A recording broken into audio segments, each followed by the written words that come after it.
So here we go. So what is the formula for the test statistic Z? Well, you already know multiple different formulas that get us a Z-score. We know x minus mu over the standard deviation. We know x minus x bar over S, which is still just x minus the mean over standard deviation. In this case, it's the same thing. We just have to call things a little something different.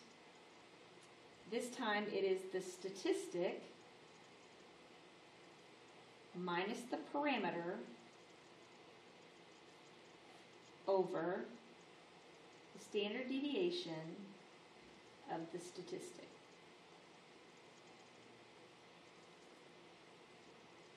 All right, so, and the reason that we have to give, instead of it being x minus x bar over S, or instead of it being x minus the mean over the standard deviation, this time it's the statistic minus the parameter. And that's because what we are standardizing is whether or not our statistic, remember that comes from a sample, is, we're trying to figure out the level of significance and how it applies to our parameter. How does our test statistic compare and apply to our parameter? So that's why we have this as our formula, but really you operate it the exact same way.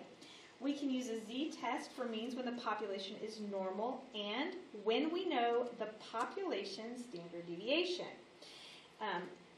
The more advanced formula for the test statistic, and this will make sense to you. This will, when you see it, at least I hope it will. It should.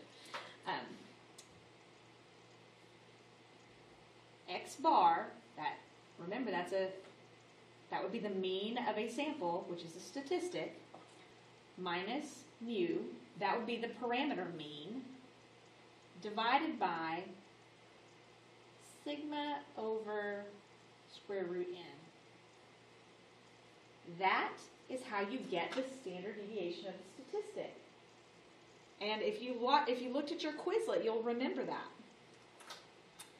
X bar is mean of a sample.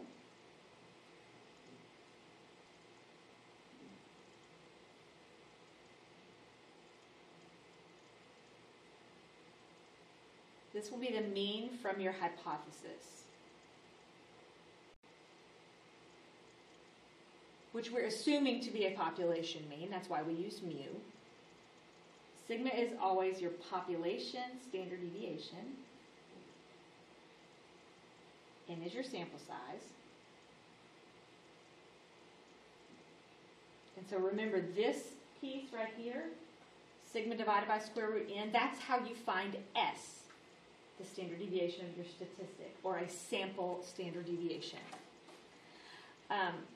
When n is greater than or equal to 30, you can substitute S for n. So remember, if all we have is the sample standard deviation, which is S, as long as it's a large sample, that's okay. They're close enough that you can substitute. Now, if you're using a sample size that's smaller than 30, if you don't have the population standard deviation, then you really shouldn't do the problem, because you have to have the population standard deviation in order to calculate. All right, so here we go. What are the 7 steps for using p-values for z-tests for mean, or for mu? First, just like we were doing yesterday, or Friday, state your claim mathematically or symbolically.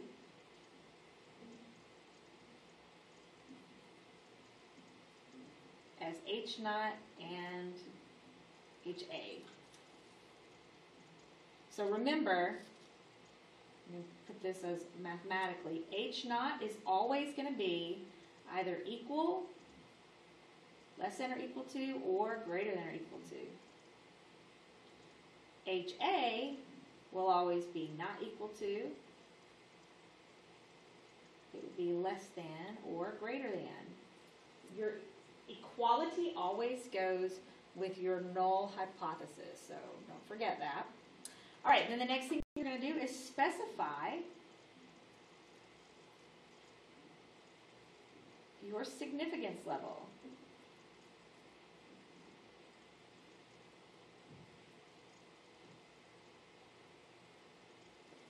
Your alpha equals. If it's not given, then use alpha equals 0.05. So kind of like, remember if we were using point estimates and we were trying to calculate it with our point estimate and it's not given, we use 0.5. Well, in this case, if your alpha is not given, we use 0.05. All right, number 3. You are going to calculate your test statistic for your Z.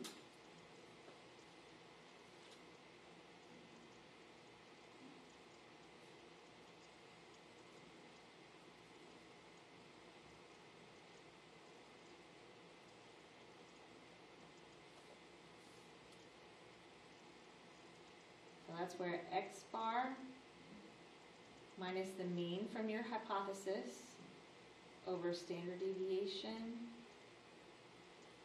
divided by square root n,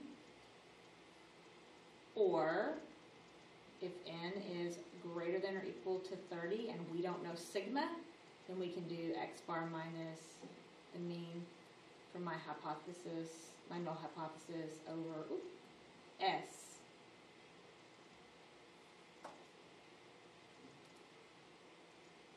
Then you'll calculate your p-value, either on the calculator or with the z-table.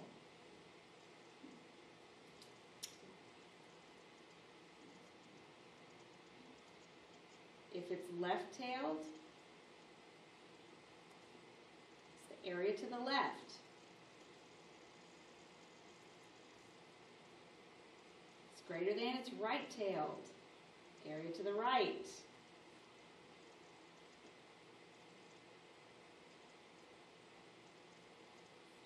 If it's two-tailed, it's 2 times the area.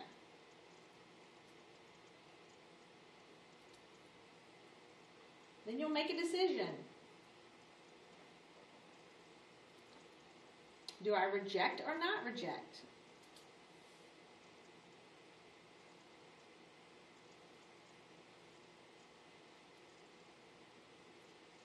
You're going to reject if p is less than or equal to alpha.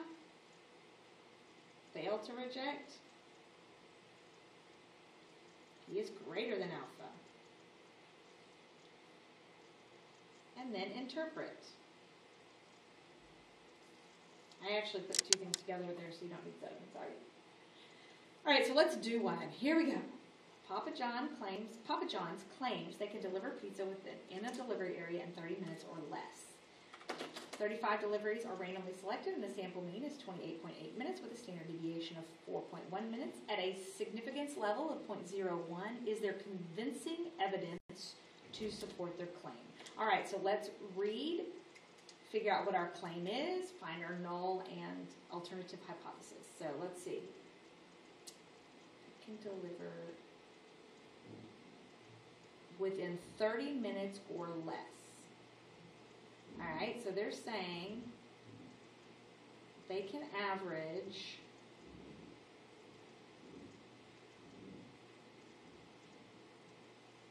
less than or equal to 30 minutes, which means the complement to that is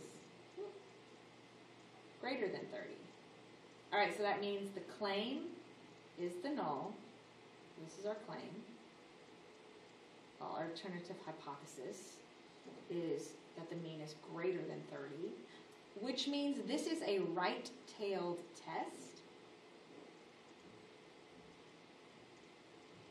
because my alternative is greater than. My level of significance, they gave to me as 0.01. The next step is to calculate my, let me make sure I get my stuff written down over here so I can see it since I'm switching pages. My next step is to calculate my z-score, or my Z test statistic. So Z equals my X bar, that's sample mean, so 28.8, minus the mean they gave me, which is 30, the mean from my null hypothesis, over standard deviation, 4.1, over square root 35, because that's my n value. I can plug all of that into my calculator.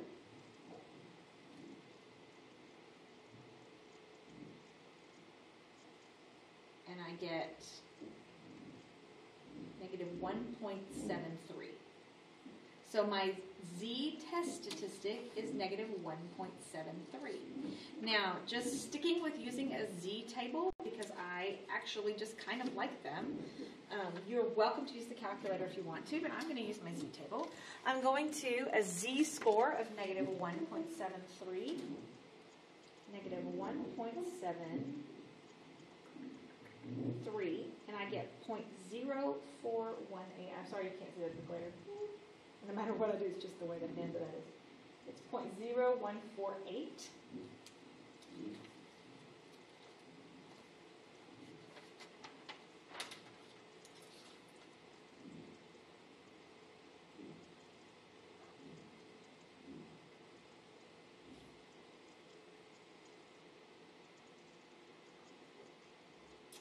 My level of significance, remember? Level of significance was 0.01.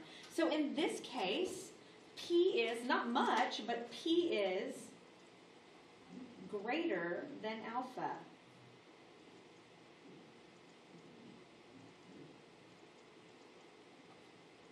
So we are not going to reject the null.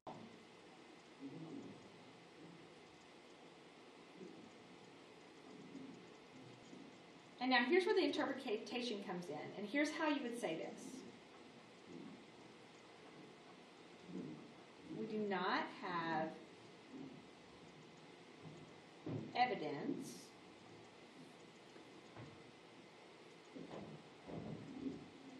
to reject the claim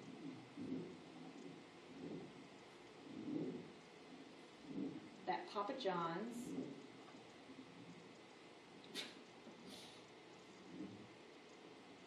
delivers orders in 30 minutes or less. All right? I mean, that's it. Not bad, right? Not too bad. All right, let's try another one.